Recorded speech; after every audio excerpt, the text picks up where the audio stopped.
You know, we're about working for the public good, telling people that culture is good, that they should engage in culture. I think one of the interesting stats that I've learned in my years at the institution is when we were going through, you know, the dark days of the global financial crisis, actually we had more visitors than what we did before the global financial crisis.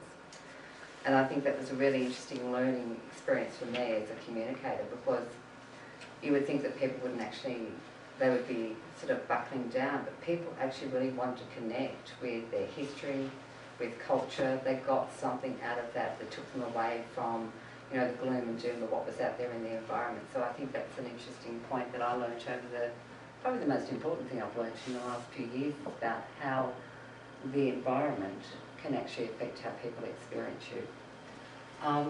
So yes, we're enlighten the people, educate the masses, understanding who our audiences are. You know, we've got a series of target audiences, and I'll go through that.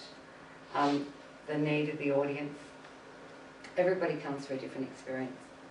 You can't actually, you know, you can provide an experience in an environment that people can actually have the type of experience that they want to have, not necessarily the experience you want them to have, but people will actually want to have their own experience, and how the experience will resonate and engage with them.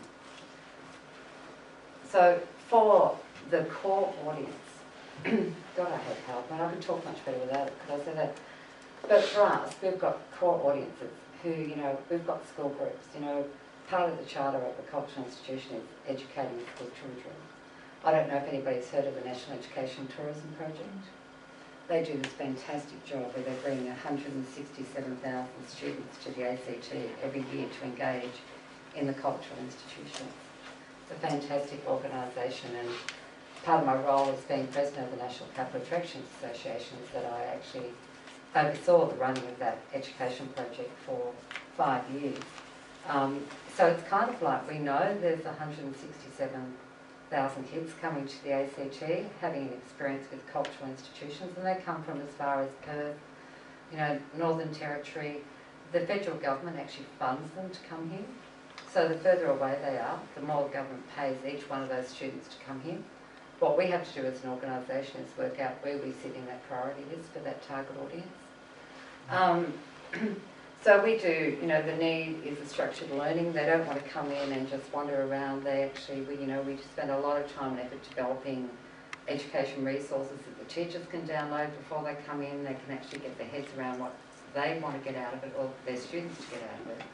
And then we deliver a tailored kind of program once they're in the institution. Parents with children, you know, they want engaging displays that capture young children's imagination and provide the parents with a moment of relaxation, or the parents with a moment to actually engage with their children. Because I think, as a parent, and already giving away my oldest daughter's age being 25, but I have to say to you that parents today, you know, because we're also time poor, if they can do something they enjoy and can engage their children and have this sort of interaction, is really important with those families, and that's the kind of experience you want them to take away.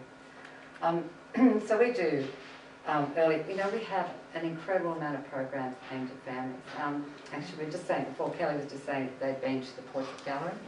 We've got Paris to Monaro on at the moment. You know, she was also did this incredible theatre, costumes, puppetry. So we've actually built a puppet theatre outside the exhibition, so when the parents come out, you know, they can get in there, the kids can do puppetry, they can make their own puppets, and the parents can actually engage with them in that. And I think once were the days where you just do this sort of kind of tokenism engagement for parents with children. We now realise that they are a potential audience that not only will we engage the parents and the children, but the children are having such a great experience that they're likely to come back and want to come back time and time and time again, and they will turn into the adults who then bring their children. So audience development is not about short term, it's about how do you actually build and resonate with those audiences. And we were just talking about the NGV experience. Kelly was saying, and Benita, that when they went to the NGV and they had Monet's Garden, that, you know, I have to say that we got the gold star. But in saying about how Canberra institutions have really changed the way they think about engaging with families compared to some of our interstate colleagues. and I think that's right, because, look, let's face it, we've got 365,000 people in Canberra. They've got 3 or 4 million.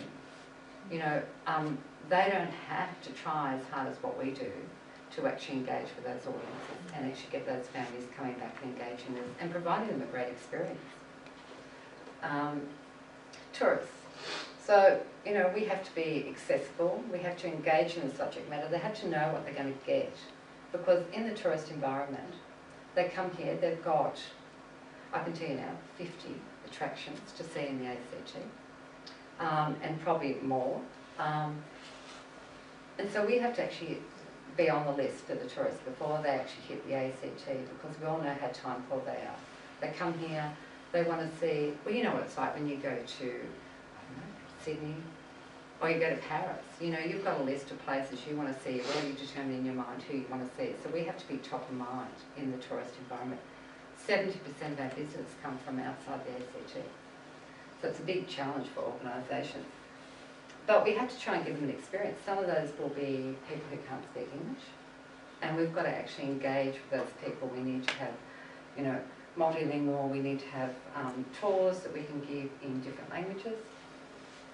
We also need to think about how do we wholesale, how do we deal with people, and do the deals with the airlines, deals with accommodation houses. You know, like for us, we actually go out to the accommodation house when we're having a ticketed exhibition, and we'll offer them a wholesale rate for the tickets to the institution. So what they do is then package it up. When the tourists come into town, they send the information out to their databases before the tourists actually come and stay at the hotels, and so we give them a discount that they can actually on-sell. And if you don't have that, really the tourist industry is not interested in talking to you unless you've got a wholesale rate. So, and also working with the tourism bodies. You know, ACT tourism, you know, we need them to define what Canberra is. You know, and don't get me started, it's on my soapbox.